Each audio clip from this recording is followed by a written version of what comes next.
کرم سے خدا کے ملا مرشد جو ہے پیارا احمد رضا غوث اعظم۔ اللہ تعالیٰ نے فرمایا کہ دونوں کو یہ اختیار ہے صلح کر لیں جب معاملات انبن ہو جائیں۔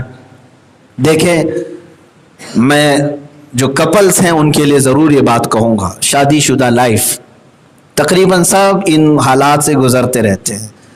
مرد حضرات اپنی عورتوں کی شکایت لے کر آتے ہیں، عورتیں اپنے مردوں کی شکایت کرتی رہتی ہیں، سب کی لائف میں ہے۔ ہوتا کیا ہے، جب جھگڑے ہوتے ہیں تو لوگ یہ سمجھ لیتے ہیں یہ میری ہی زندگی میں ایسا کیوں ہو رہا ہے۔ تمہیں معلوم کہاں ہے کتنی زندگیوں میں کیا کیا ہو رہا ہے؟ ہاں، تقریباً سب کی زندگیوں میں یہ نشیب و فراز آتی ہیں۔ عورت کی فطرت ایسی ہے، میرے آقا صلی اللہ تعالیٰ علیہ وسلم نے کیا فرمایا جانتے ہیں؟ عورت ٹیڑھی پسلی سے بنی ہے، اس کو پورا سیدھا کرنے کی کوشش مت کرنا، ٹوٹ جائے گی۔ پورا سیدھا کرنے، بہت سارے مرد یہ سوچتے ہیں کہ میری عورت فرشتے کی طرح ہونی چاہیے، فرشتے کی طرح ہونی چاہیے، ایسا بھی تو نہیں ہوگا۔ وہ بھی عورت ہے، انسان ہے، اس کی بعض خطاؤں پر تم پردہ پوشی کرو، درگزر۔ بہت اعلیٰ درجے کے اگر گناہ کر رہی ہے، جیسے حرام اور کفر تک جانے کے مطلب تمہیں سختی کرنا حق بنتا ہے، لیکن صرف دال میں نمک کم تھا، چٹنی زیادہ ہو گئی، فلاں معاملات، روٹی آج نہیں بنی، ان معاملات میں گھر گرہستی کو ختم نہیں کیا جاتا۔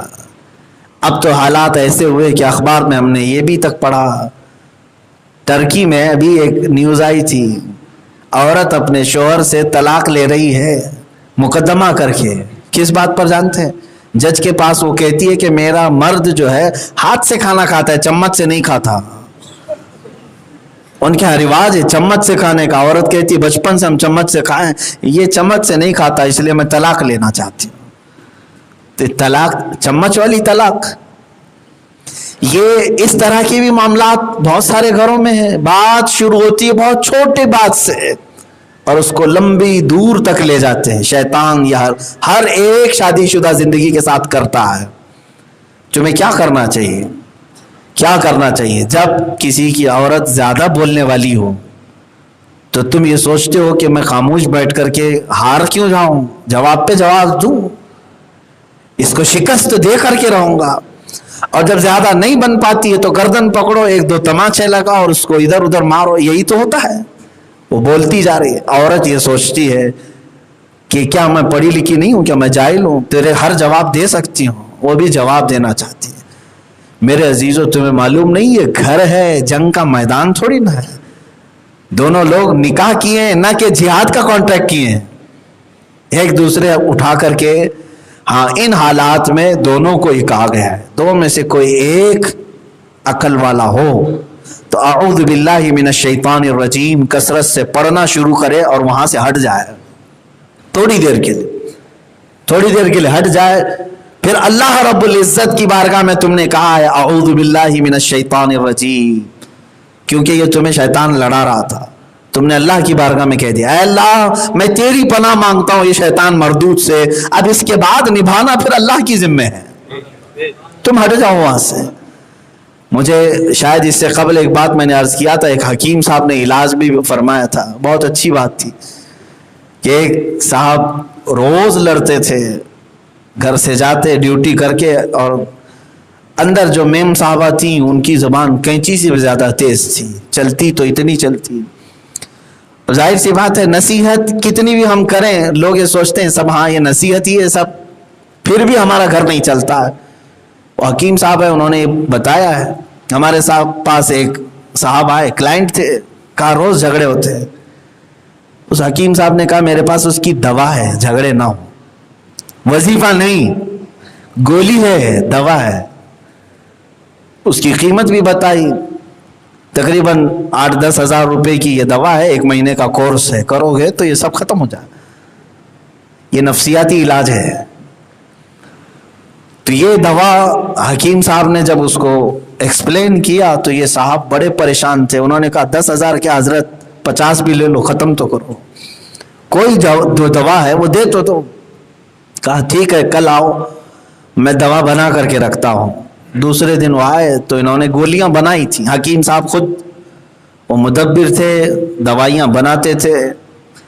گولی بنائی اور پوری گولیاں جو 1 مہینے کے کورس کی تھیں, اس کے شرائط تھے, اس کا پرہیز بھی تھا. ظاہر سی بات ہے ڈاکٹر دوا دیتا ہے تو پرہیز بھی بتاتا ہے.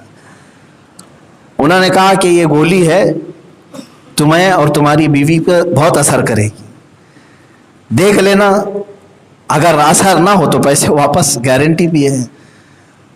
انہوں نے گولیاں لی, پوچھا کہ کیا کیا کرنا ہے. کہا یہ آپ اپنی آفس سے یا ڈیوٹی سے جب گھر جاتے ہیں یہ 2 گولیاں منہ میں رکھنا ہے, 40 منٹ تک چوستے رہنا ہے, ایک جملہ بھی منہ سے باہر نہیں نکالنا, اور 40 منٹ تک 2 گولیاں آپ منہ میں رکھے رہیں. اس کے بعد پھر آپ کھانا کھائیں, نارمل ہو جائے. آپ کنٹینیو کریں, چاہے آپ کی عورت کچھ بھی بولے, بولنے لگائے بھی, تو اپنے پرہیز مت توڑنا. گولیاں منہ میں ہیں. وہ گولیاں لے کر کے گئے, 2 گولیاں منہ میں رکھی, جاتے ساتھ شروع ہو گئی تھی. میں یہ لانے کے لیے بولی تھی, وہ نہیں لائے, فلاں نہیں لائے, فلاں نہیں. وہ اشارہ کرتے رہے, گولی ہے منہ میں, اور پرہیز بھی تھا. 40 منٹ تھوڑی نہ چلاتی ہے کوئی, 10 منٹ, 15 منٹ, 20 منٹ بہت ہو گئے. بیگم تھک گئی, جواب ہی نہیں دیتا. 40 منٹ کے بعد یہ سوچ کر کے بیٹھے تھے جتنی اس نے باتیں کی ہے سب کا جواب دوں گا جب گولی پگھل جائے. لیکن 40 منٹ کے بعد جب گولی پگھل گئی تو اب سوچا کہ اب کیا جواب دوں, ہو گیا سو ہو گیا, ختم ہو گیا, ٹھنڈا ہو گیا. گرم گرم میں جواب دو تو مزہ آتا ہے.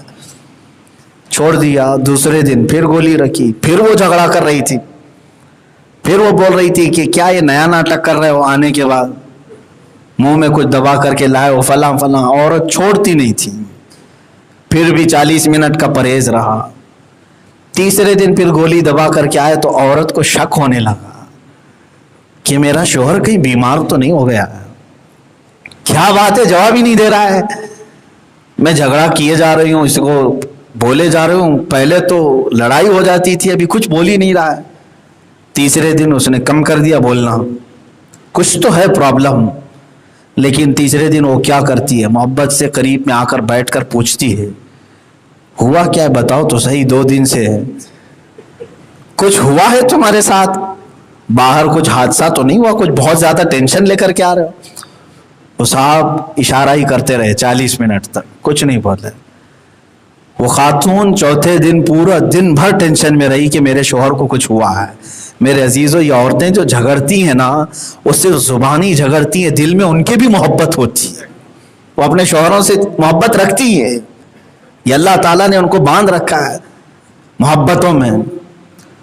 4 دن ہوئے, وہ پریشان ہو گئی. 5ویں دن جو ہے اب وہ جھنجھوڑ کر کے کہنے لگی, رونے لگی آ کر کے قدموں میں بیٹھ کر کے, بتا تو صحیح, تیرا اس طرح خاموش رہنا گھر کو سنا سنا کر دیا ہے, کچھ اچھا نہیں لگ رہا ہے, چلو چلتے ہیں کسی کے پاس, دکھا لاتے ہیں. تو پھر اس شوہر نے کہا کہ دوا اثر تو کر رہی ہے. 5ویں دن شوہر نے کہا کہ چل میں تجھے ڈاکٹر کے پاس لے کے چلتا ہوں, حکیم کے پاس, میری بھی جو بیماری ہے وہ بھی دکھا لیتے ہیں, تیرا بھی دکھا لیتے ہیں. اسی حکیم کے پاس لائے. عورت پہنچتے ہی حکیم صاحب سے کہنے لگی کہ میرے شوہر کو کچھ ہو گیا, دیکھ لیجیے آپ, 5 دن سے بات ہی نہیں کر رہا ہے, اور پتہ نہیں منہ میں کچھ رکھتا ہے 40 منٹ تک, اور پھر سست ہو جاتا ہے, سو جاتا ہے. تو حکیم صاحب اس سے پوچھنے لگے, 5 ہی دن میں اثر کرنے لگی, مہینے بھر کی دوا ہے, ابھی پورا کرو گے یا یہیں پر سکپ کرنا ہے؟ تو اس نے پوچھا کہ حکیم صاحب یہ کون سی دوا تھی؟ تو حکیم صاحب نے کہا کچھ بھی نہیں تھا, گیہوں کے آٹے میں شکر ڈال کر کے میں نے بنا کے دے دیا تھا, وہ آٹے کی گولیاں تھیں, بس تو چوستا رہے, باقی کوئی چیز نہیں تھی. جو کچھ بھی بیماری تھی تیری وہ صرف زبان پہ تھی, اس پر میں نے تالا لگایا, ساری بیماریاں ختم ہو گئی. کوئی ایک تو شروع کرے خاموش ہونے کا. میرے عزیزو, یہ حقیقی بات تھی, کوئی لطیفہ میں نے نہیں سنایا. پہلے کے حکماں بھی تھے اور اپنے علاقے کے بڑے بھی ایسے تھے جو دونوں کو صلح کرانا چاہتے تھے, ایک دوسرے کی محبتوں کو واپس لاتے تھے. یہاں تو کچھ لوگ گھروں کو توڑنے کی کوشش کرتے ہیں، اور خاص طور پر توڑنے میں سب سے بڑا کردار عورت کے گھر کے لوگ زیادہ ہاتھ اس میں استعمال کرتے ہیں۔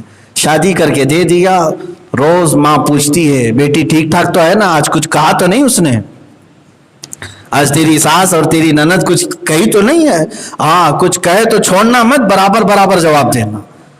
ادھر سے وہ آرڈر دیے جا رہی ہے، ادھر یہ نیا نیولے گھر میں آئی ہے اور اپنے گھر کے آرڈر پاتے ہوئے یہ گھر میں رات جمانا چاہتی ہے۔ میرے عزیزو، میں ان خواتین سے بھی کہنا چاہتا ہوں، اپنی بیٹیوں کو صبر سکھاؤ۔ جس گھر میں سے وہ شکایت بھی کرے تو ماں اپنی بیٹی کو صبر کی تلقین کرے، کہے کہ بیٹا میں نے اس سے بھی زیادہ مصیبتیں اپنی زندگی میں دیکھی ہیں، تو چند دن صبر کر لے، انشاءاللہ خوشی کے دن تیرے گھر میں بھی آئیں گے۔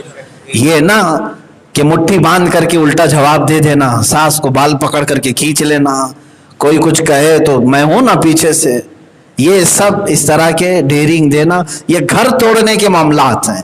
حکمت سے ان کے گھروں کو جوڑ دیا جائے اور صلح و مصالحت کی بات کی جائے۔ شوہر اور بیوی کا جو رشتہ ہے یہ جنتی رشتہ ہے۔ آپ کو معلوم ہے ماں باپ بھائی بہن جتنے رشتے ہیں وہ سب دنیا میں آ کر کے بنے، شوہر اور بیوی کا رشتہ کہاں بنا ہے؟ جنت میں بنا ہے۔ حضرت آدم اور حضرت حوا دونوں کا نکاح جنت میں ہوا تھا، تو شوہر اور بیوی کا جو رشتہ ہے یہ جنتی رشتہ ہے، اس کو خراب نہ کرو، ایک دوسرے کو لوگ خیال کریں۔ میں وہ عرب کی ایک حکایت پڑھ رہا تھا، دل لرز جاتا ہے۔ دو شوہر اور بیوی تھے اور اچھی خاصی زندگی گزر رہی تھی، لیکن اچانک عورت کو ایک بیماری لاحق ہو گئی، اسکن کی کوئی بیماری تھی، اسکن کی بیماری آ گئی جس میں بڑی بڑی پھوڑیاں نکل آئیں اور چہرے پر بھی داغ آ گئے ایسے کہ چہرہ دیکھنے کے قابل نہیں تھا۔ عورت ڈرنے لگ گئی کہ اب میرا مرد مجھے چھوڑ دے گا، شوہر، ظاہر سی بات ہے چہرہ جب بدنما ہونے لگے، داغ آنے لگے، بعض جگہ پر تو ایک تل پر لوگ طلاق دے چکے ہیں، وہ عورت تو داغ والی ہو رہی تھی، یہ حقیقی بات میں بتا رہا ہوں آپ۔ اور رونے لگی، ڈر کر کے اللہ کی بارگاہ میں دعا کرتی تھی کہ میرا چہرہ کچھ تو صحیح سلامت ہو جائے۔ اس کا علاج بھی کرانے کے لیے وہ جگہ جگہ گھوم رہی تھی، لیکن بعض ڈاکٹروں نے کہا تھا کہ لا علاج بیماری وہ بڑھتی جا رہی تھی۔ اتفاق ایسا ہوا کہ اس کے شوہر کا ایک جگہ ایکسیڈنٹ ہو گیا، ایکسیڈنٹ ہوا بائک سے، جوان لوگ تھے۔ ایکسیڈنٹ کے بعد اسے ہاسپٹلائز کیا گیا، ہاسپٹل سے وہ آیا تو اس کی آنکھیں چلی گئی تھی، نوجوان تھا، آنکھیں چلی گئی، اندھا ہو گیا۔ گھر آیا تو اب بیوی پکڑ کر کے سب کراتی تھی، ظاہر سی بات ہے اب وہ دیکھنا سب کچھ تو آنکھوں سے ہی تھا۔ اب عورت دل میں یہ سوچنے بھی لگی کہ میرا حسن جو تھا پہلے وہ تو دیکھتا تھا، بدصورتی آئی ہے تو اللہ نے آنکھیں ہی لے لی اس کی، اب دیکھ نہیں رہا ہے، لیکن محبت باقی تھی، کیونکہ اب جو مرد ہے وہ بغیر دیکھے عورت کے سہارے کی بیس پر چل رہا تھا، عورت ہی اس کے کھانے پینے کے انتظامات کرتی تھی، اٹھاتی بٹھاتی تھی، لیکن اس کے دل میں ایک فیلنگ تو تھی کہ چلو ٹھیک ہے میرا شوہر مجھے دیکھ نہیں رہا ہے، جتنے میرے داغ ہیں دیکھ تو نہیں رہا ہے۔ وہ عورت 2 سال سے زیادہ جی نہ پائی، بیماری اتنی بڑھ گئی کہ عورت کا انتقال ہو گیا، بہت جلد انتقال کر گئی۔ عورت کے جنازے کو لے گئے لوگ، کفن دفن کے بعد جب واپس گھر آئے، کچھ لوگ اس کے دوست و احباب جو اندھا تھا شخص اس کے گھر آئے تو دیکھا یہ اندھا خود سے برتن اٹھا رہا ہے، گلاس اٹھا رہا ہے، پانی لے رہا ہے، لوگوں کی مہمان نوازی خود سے کر رہا ہے۔ اب تک اس کو پکڑ کے چلایا جاتا تھا گھر میں، اب سب خود ہی کر رہا ہے۔ لوگ حیران ہو گئے، پریشان ہو گئے، کہا کہ تو خود سے کر رہا ہے ساری چیزیں، تجھے دکھتا ہے؟ اس نے کہا میں کبھی اندھا ہوا ہی نہیں تھا، میں کبھی نابینا ہوا ہی نہیں تھا۔ کہا پھر یہ 2 سال؟ کہا میں تو وہ نابینا بننے کا ناٹک کرتا تھا صرف اس لیے کہ میری بیوی لا علاج بیماری میں تھی، مجھے معلوم تھا وہ زیادہ دن نہیں جیے گی، میں یہ چاہتا تھا کہ جتنے دن جیے خوشی کے ساتھ میرے ساتھ جیے، کم سے کم اس کو یہ احساس تو تھا کہ میں اس کو دیکھ نہیں رہا ہوں۔ یہ فیلنگ دینے کے لیے میں اندھا بن کر 2 سال تک رہا۔